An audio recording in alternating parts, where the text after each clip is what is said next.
Welcome to the Future of Identity, a show that surfaces hard-earned insights needed to succeed in the fast-evolving world of digital identity. I'm Riley Hughes, co-founder of Trinsic, and we are a reusable identity infrastructure company powering dozens of amazing identity products. Today, I spoke to Kim Hamilton Duffy, the executive director of the Decentralized Identity Foundation. But before getting into the standards space, Kim was the CTO of Learning Machine, which was an early pioneer in the self-sovereign identity realm, which was acquired in 2020. We dig into the early days at Learning Machine, how they acquired their first customers, the messaging that resonated at the time, and the unintuitive moves that helped them differentiate, such as making it really easy for their customers to leave them. And fortunately, it sounds like none of them did. We also talk about adoption relative to expectations. At Learning Machine, Kim was really surprised by how well things were working. And we also talk about how the adoption relative to expectation equation is different in the current decentralized identity landscape and what companies should do about that.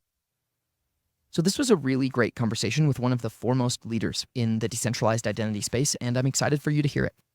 Now, onto the episode. Welcome to the Future of Identity podcast, where we talk to the people building the ID tech products of tomorrow. I'm Riley Hughes, co-founder of Trinsic, and I'm here with Kim Hamilton Duffy, executive director of the Decentralized Identity Foundation. Kim, welcome to the podcast. Thank you, Riley. It's great to be here. So you're one of the only people that I can think of. Let me know if there are others that I should be talking to, but you're one of the only people I can think of in the decentralized identity space who has been involved in a startup that's driving adoption of this new age identity stuff. You've been leading governance groups in an ecosystem, building an ecosystem of parties around it. And you've also been leading a standards group where you're at now at the Decentralized Identity Foundation, helping to define the standards that the other ones are using. And I feel like you have probably a lot of vantage points, maybe more vantage points than almost anybody, about different perspectives on the ecosystem. So I think this will be a really fun conversation. I'm excited to do it. Are there any vantage points you have that I'm missing here, or anything you would reframe about my characterization there? I think that's very generous. Thank you so much. I've been a huge fan of Trinsic and yours for a while. I think that you've done a great job of communicating it, knowing all the details, but also making what we do sort of catchier, describing it in ways that really resonate with people. So I learned a lot from you. I know we've talked many, many times about what to call all of this that we're doing. I think we've all benefited greatly from your leadership and sort of how we drive adoption of what we're doing here. Yeah, thanks a lot. That's really generous in return. And I think communicating this stuff can be a challenge. And so if I've maybe contributed a little bit to helping us communicate better, then that's a really great compliment. So thanks a lot.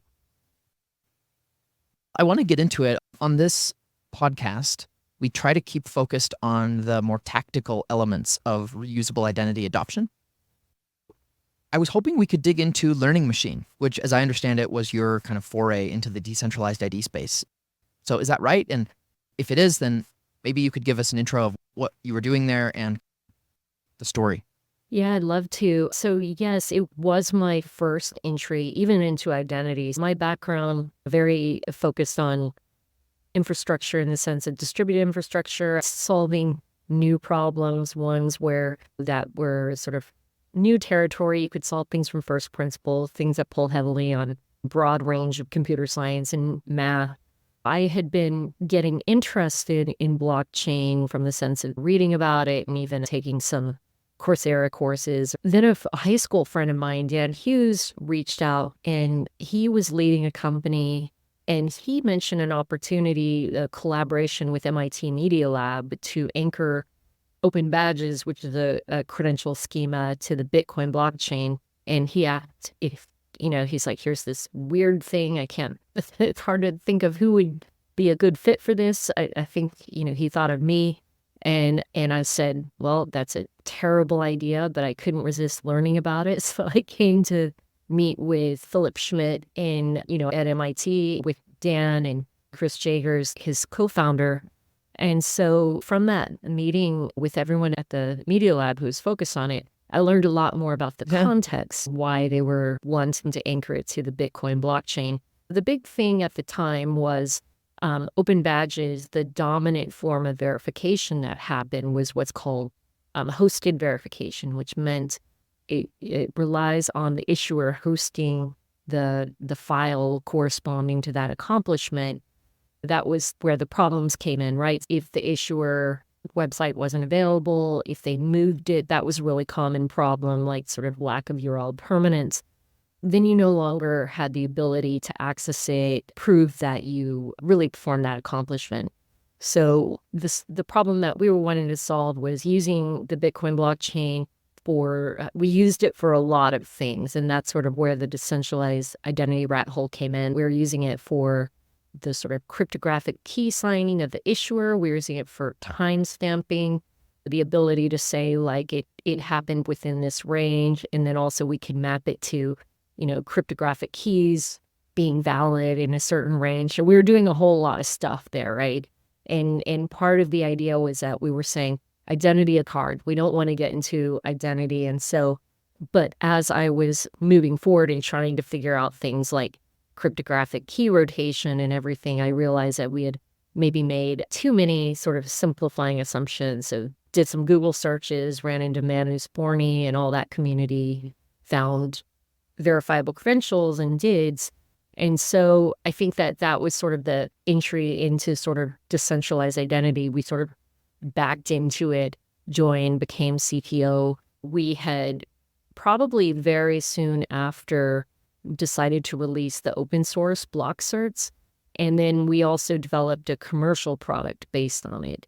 That was a really sort of fun opportunity to do a lot of innovation on the open source side, but while building a commercial product to ensure that it's something that people found useful.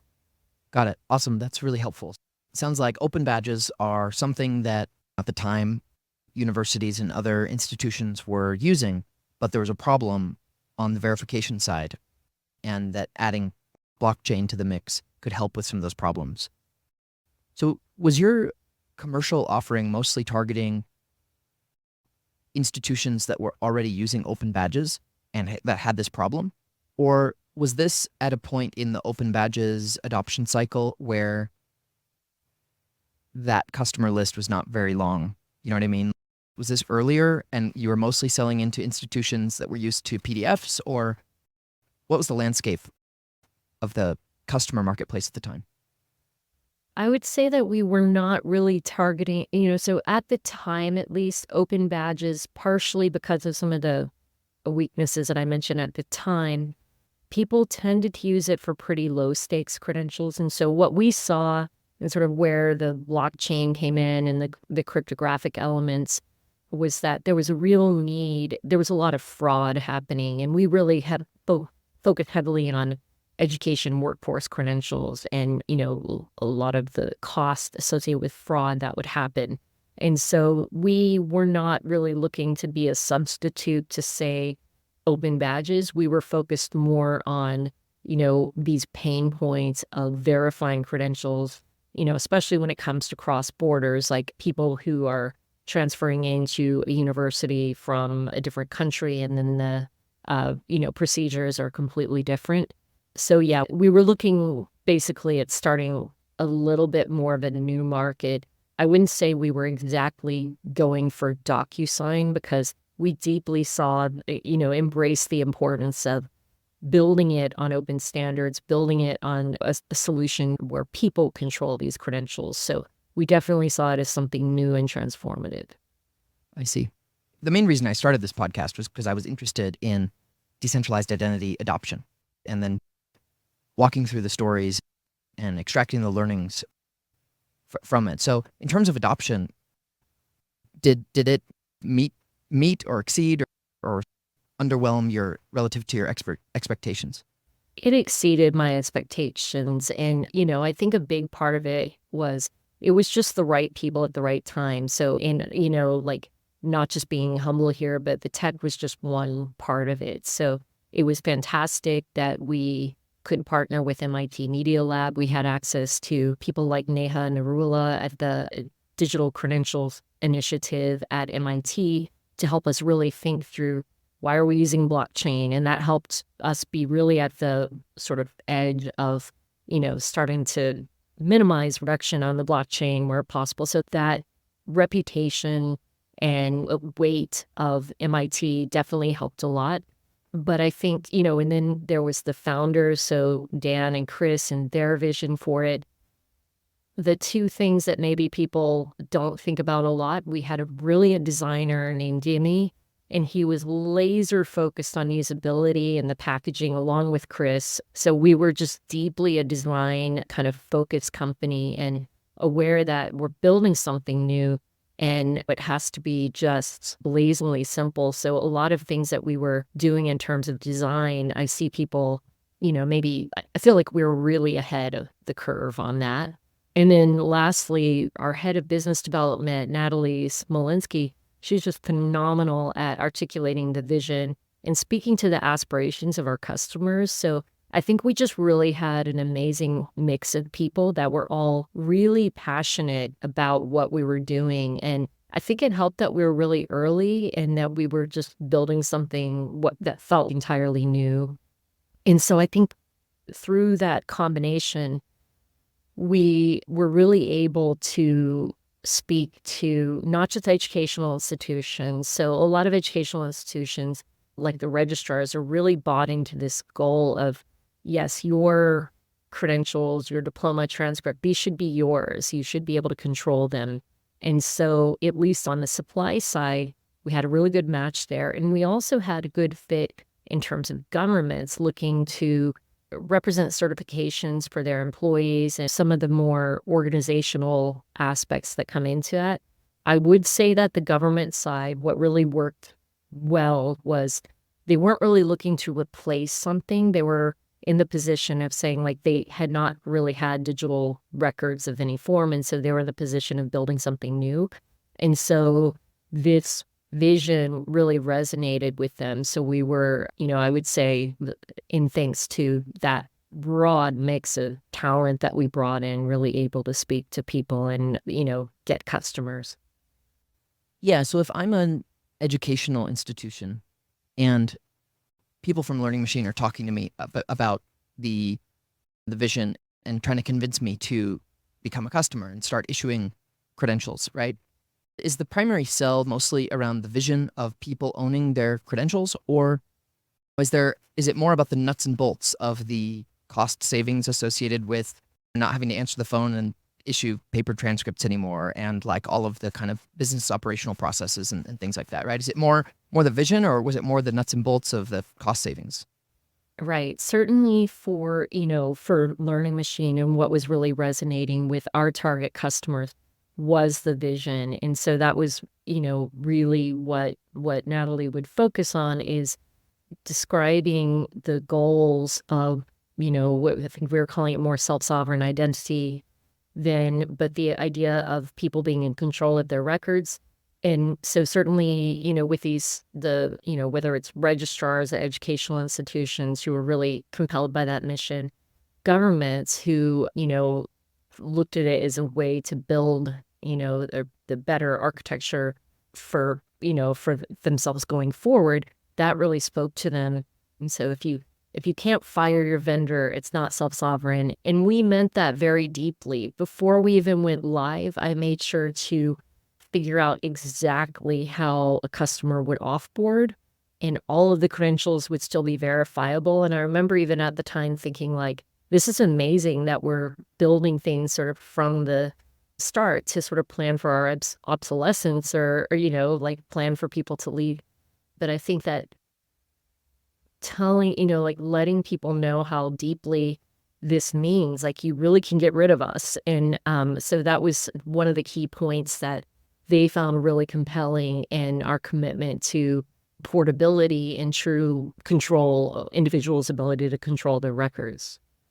Yeah, that's fascinating. I know that I use a note-taking app that makes it really easy to export all my stuff.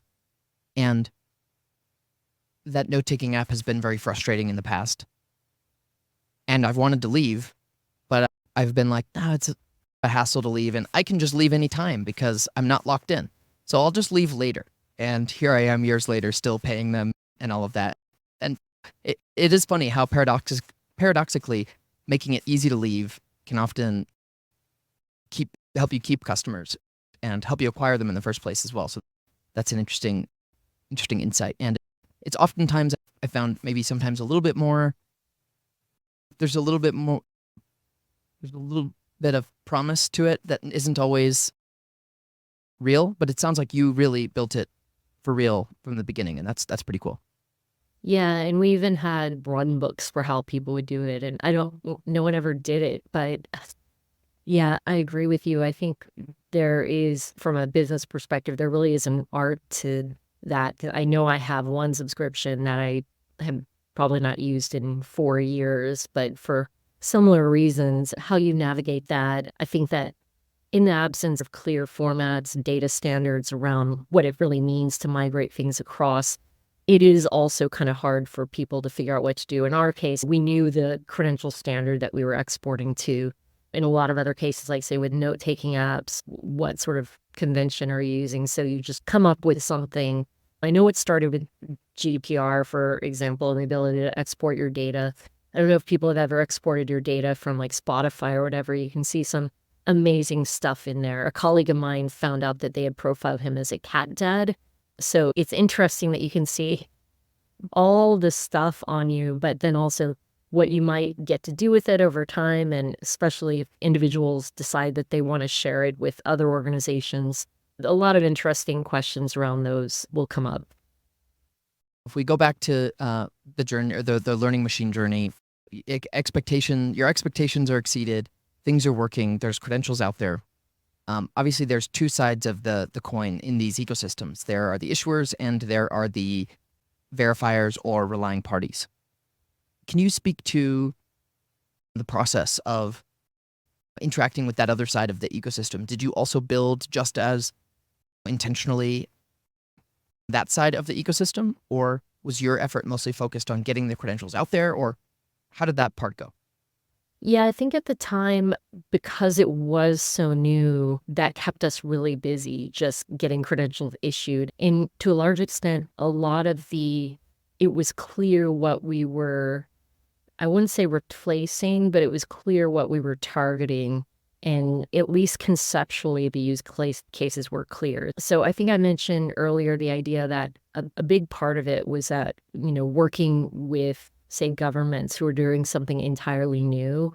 Gilad Rossner has said the same thing, but decentralized doesn't work. And, I totally agree with that. So I think for us, we were in a good situation to be doing that thing that's entirely new. And I think for us, so I feel like to this day, actually, we still struggle. Everyone struggles on the relying party side of it. And so that's really where, the idea of laser focusing on use case and the exact value proposition is key. I will say in learning and workforce credentials, I'm still very heavily involved in those communities, very actively committed to it. In ASU Trusted Learner Network, a lot of the groups working with HR standards groups, things like that. And so learning in workforce credentials and issuing those, I think the challenge is that the value of it seems like a no-brainer, right? Like people, companies need to hire people and there's a lot of fraud and it's hard to there's all the general identity verification challenges, but then verifying skills is harder. What was so odd is that it was so hard to just break into the HR systems and really communicate that value proposition. Companies have their own methods of doing things, especially when it comes to large companies. And I think that, like, in terms of laser focusing, what I found over time is that the value proposition may ultimately be something very mundane. And that's where we sort of come over time. Like, I feel like now you can't speak to that. Like, it was great when you could speak to the vision of it because that's very motivating and inspiring. So I think now it does feel like the winning propositions might be a lot more mundane. Like, you can shave off some fraction of a cost of the identity checks that a company might do at the beginning. And so at scale, maybe it makes a big difference. But it really, especially with now that we're no longer in zero interest rate times and budgets are tightening, the idea of really articulating that. And that is a challenge and an opportunity, of course. It means that you really have to go deep into the specific, opportunity that you're pursuing. So I think that we are seeing more of that over time. That is something, though, in general, a lot of companies working to centralize identity sort of did not do early on. And that was, sort of where we see a lot of the, sort of delay in adoption. Yeah, that's interesting. There's definitely something to that. When others zig, it makes sense to zag dynamic, right? At the beginning of this space, the self-sovereignty pitch might have worked better because it was new, and that was the interesting new thing. But now that pitch doesn't seem to be resonating as well with the market or buyers or whatever, that at least that I see, because it's more common and more people say it. It's more ethereal and less concrete, and maybe now it makes sense to go more concrete in when articulating the value propositions. Just like how a year ago or something, the AI customized emails must have been working for somebody because I started getting them. And now I doubt they're working for anybody because there's so many of them now that it's just got to be completely once everybody starts doing it or whatever, you lose the edge, right? It loses its advantage. But yeah, that's an interesting insight. Exactly. And it does feel like, maybe the meaning of it has gotten confusing over time. How do you say, like, people maybe associate it with different stacks. I still hear people associate it with blockchain. And so I think, and you and I talk about this a lot, like the need for rebranding, revisiting what we're doing here, what the goals are. I do feel like there is a huge opportunity for re-energizing and refocusing what we're doing here, especially because we are starting to see some strong adoption of decentralized identity principles in forms of these with IDIS regulations and aspects of verifiable credentials and related standards and principles of the form of the desire to prevent correlation, the desire to minimize phone home, meaning contacting the issuer when something is verified. So we're seeing huge success in a lot of forms. I think, though, there's a lot of the sort of broader challenges that we were talking about in the earlier days that are worth coming back to, but we'll get into that later. Yeah. So the relying party market sounds a bit harder. Do you think that was primarily because of coverage or because of a chicken and egg, and is another way of saying it? For example, if there are 1 million credentials issued, that is, it sounds like a lot and seems like a big success story from if you're talking about your traction on the issuance side. But if you're talking to an HR system that onboards, that operates in the United States where there are over 300 million people with jobs or whatever, and probably over 100 million onboarding each year or something, it's just, you're talking about less than 1% of people are really covered under this. And so is it more of a coverage and adoption challenge, do you think, to get the relying parties involved?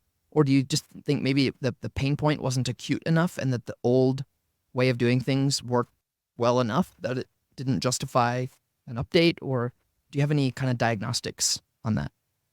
Yeah, I mean, certainly I feel like at least in the educational credential space, there was so much interest and so much traction that, I mean, to some extent, it felt like we will get to a point when there's some critical mass of these things, right? Of course, that's a big proposition to make. I do think it was definitely a chicken and egg problem. And another aspect of it was it is certainly getting better over time, certainly with Trinzic's offerings, for example, and many other companies are making it easier to integrate. For a while, it was probably a very heavy lift for a lot of relying parties to try to integrate into it. It was maybe a whole new system, and maybe even if blockchain was brought in, it was just something that was kind of a non-starter. But the ability for customers to just easily integrate it with some sort of plug-in model or something like that. So I think it was a combination. Probably the chicken and the egg problem is more important. And then that's where, though, we really benefit from government-backed efforts, frankly, like in the educational workforce space. Gates Foundation, Walmart Foundation, groups like that are really behind a lot of these pilots where we're focusing on things like credentials for frontline workers and things like that. I think over time, the pilots also have gotten a lot smarter, saying like, look, we really need to line up the people who are going to use these and make sure that we've addressed, carved out something. This is a exact need, verifying a worker has a certain skill for mobility. To a large extent, efforts like DHS, SBIP have addressed that in terms of finding situations where people will have to have some kind of credential. And so it still is just very much about laser focusing on the ecosystem. It's a challenge for a single company to do it. And I think in terms of just getting that right set of partners to really make sure you can pull that off is key. Awesome. The learning machine was eventually acquired. You must have been doing something right to get Highland interested. I wonder if there are founders out there listening that are making a run at it. What were some either lessons that you can extract from your time there, or things that you think Learning Machine really did right that would be helpful for other people who maybe want to have a successful outcome like that as well? Yeah, I think the laser focus on design, messaging, product, that was really resonating with people. I think we did that very well.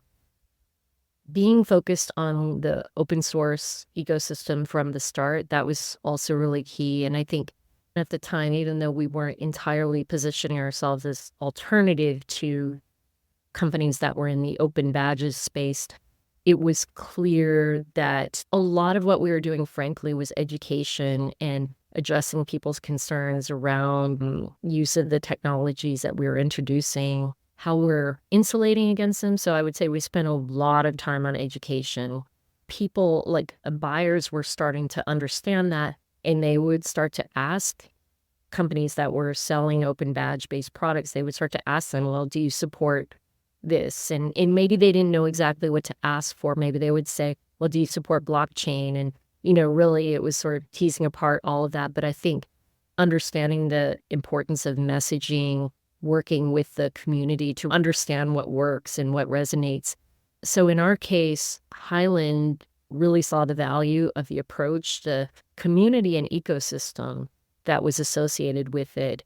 I think that was a key part, that we had open source all the critical libraries, basically everything that was not kind of the more mundane account management or whatever sort of stuff. Like, we made it open, making it really easy for people to just get started. Also, to your point about the confidence that people have that it's truly, you can truly leave the platform by having everything out there, even if people are choosing to use the commercial product for its convenience. But that was a huge hook for a lot of people compared to maybe other platforms where they felt a bit more like, well, my credentials are sort of locked into there. How do I get them out? So I think navigating that, it was definitely really challenging, because I think that the reason that I ended up doing some standards leadership was like, I thought everyone was moving too slowly. And now over time, I see the lens of it, but it's like, it's a very lonely position doing something that's so new. But I think making a stab at it, putting out there, trying to engage with the community, I think that in the end, the open standards community ends up being really receptive to the fact that you're trying something, getting feedback. And I think in our case, by trying to find that right balance of all the components while not spending too much time waiting for standards to be ready really allowed us to demonstrate success. Great answer. I want to ask, and to transition out of the kind of learning machine story and zoom to the rest of the space in your career since then. You mentioned that adoptions exceeded your expectations there. Since then, you've done a couple of other things, including at Center and now at the Decentralized Identity Foundation. Has adoption exceeded your expectation in these places as well? And if not, maybe what do you think is different? Or yeah, I think that's maybe a fine question. I would say if I were to go back in that time, we're in many ways way more successful than I ever thought in terms of who's even talking about these fringe standards and everything, but we're successful in ways that I kind of didn't expect. So a lot of the conversations early on were very focused on new forms of trust and reputation beyond government identity. And so it's interesting that governments are the ones, especially like EIDAS regulation and the basis for national identity, European wallets, things like that. It's really coming from that. I think that the efforts that I've done over time, when I think about the focus and the problems of getting relying parties and things like that, that part had, for things other than these government-backed identity efforts, those have really been a challenge. So, for example, when I was at Center, it was a great opportunity to really focus on the ecosystem and getting everything lined up. There was a huge philosophical alignment in the idea of, control, portability, and, there's approaches to identity in the DeFi Web3 space that could really benefit from decentralized identity principles. So, getting participants to align on that. I think the big challenges that maybe I underestimated was just how hard it is, or was at least at the time, for decentralized identity open source tool to really compete with the ease and ability to just make an NFT that represents or soulbound token or whatever, getting into wallets, getting these credentials to really make sense. In that community, the developer ease of use really came up. But then also reusable KYC credentials seems like a no-brainer. Getting that done is a whole other challenge. And what was great about that was the opportunity to work with people at Circle and Block and TBD, like their compliance teams, to really sort of laser focus on what does it mean to have reusable portable KYC, but then also the liability constraints that sort of get in your way. So then, figuring out like what is that credential, what is that sort of killer use case credential that people find valuable. So I think, yet again, it comes to like, no matter how much you've thought about like the relying party and what it means to really build an ecosystem, like think about it a lot more, really spell it out, make sure that it's something that is technically feasible, but then also provides that value such that companies can rely on it. Yeah. The developer ease of use point is an interesting one. At Trinsic, we spent a lot of time trying to alleviate that problem, but it can't be the only thing, right? It's not the only thing. There are the ecosystem challenges, and there are some of the other things you mentioned as well.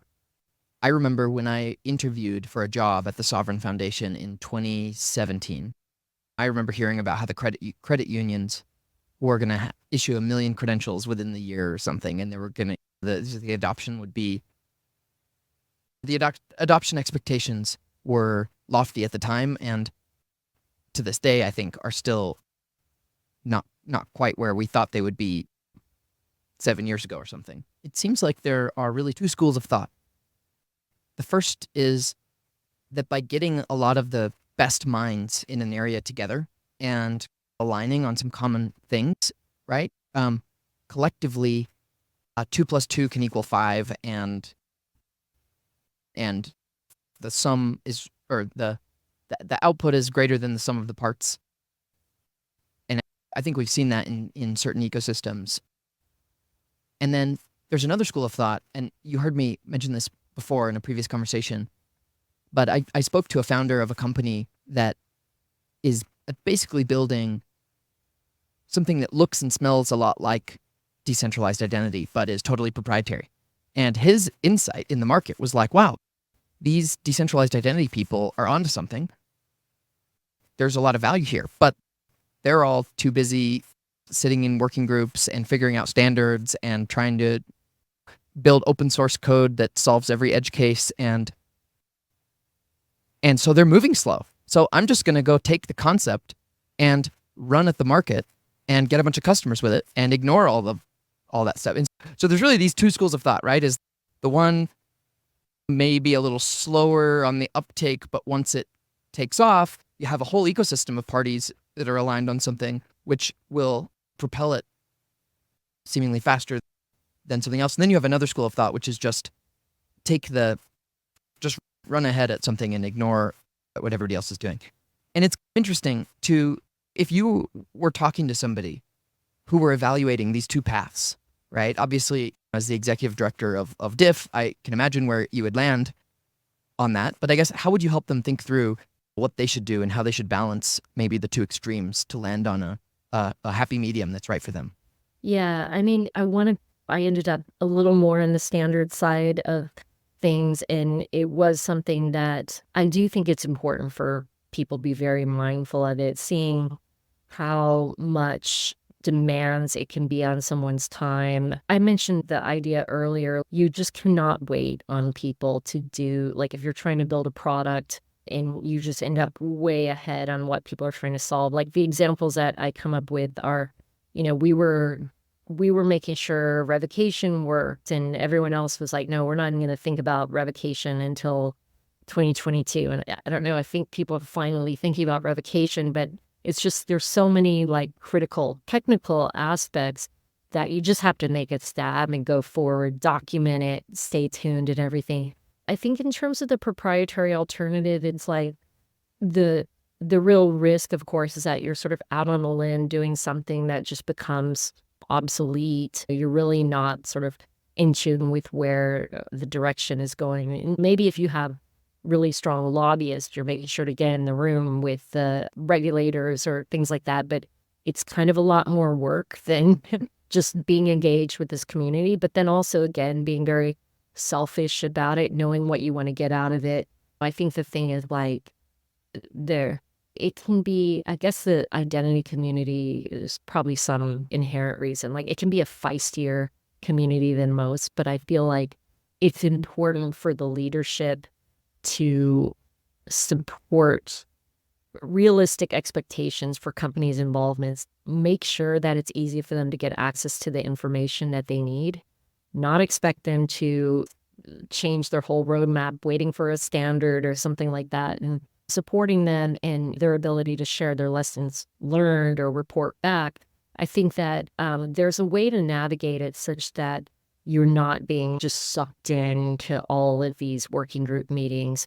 I mean, it is wonderful, and I'm always surprised when I see some people who spend so much time in these meetings, but then you think about from a company perspective, unless that is your company's job to sit in there and move these forward, or you're getting contracts around it, like you just have to be very selfish and intentional about how you're doing that.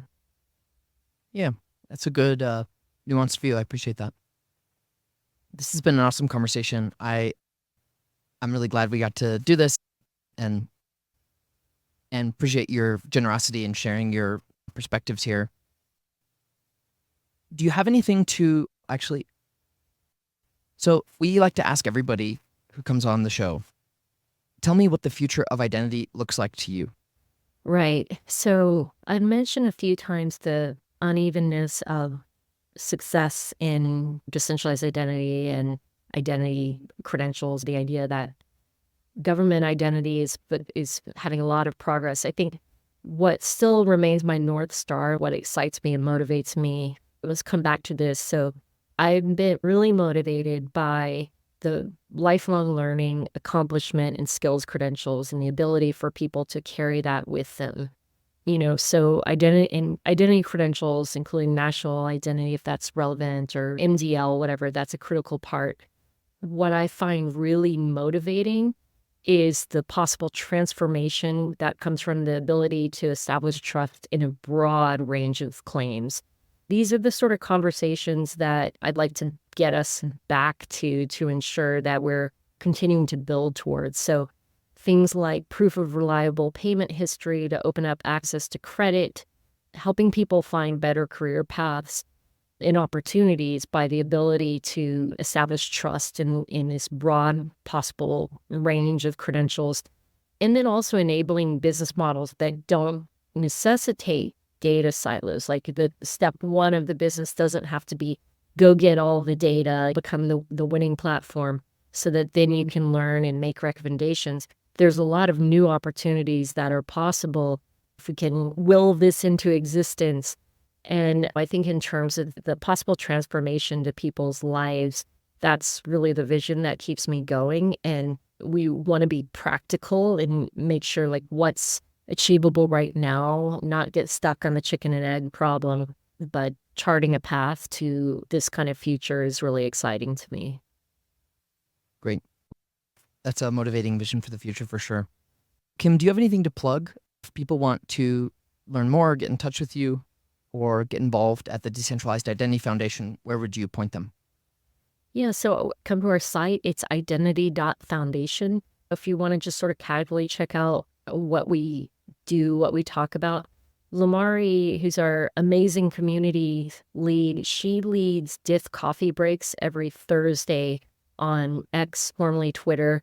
And so those are quick 30-minute conversations. You can just listen to some people who are building in the space. And last week, for example, she had some really compelling people who are focusing on building government-backed credential based on decentralized identity. And so I think that there's a lot of ranging from different levels of adoption, people who are leaders in the space, like Edmund McMullen from Disco, and we want to get you there someday. So it's a really good way to see what we're up to and hear from the leaders in identity. Okay, great. Thanks for listening. You can find us on YouTube, Apple, Spotify, and wherever else you listen to podcasts. Feel free to reach out on Twitter at Trinsic_ID and visit Trinsic if you're interested in building the ID tech products of the future.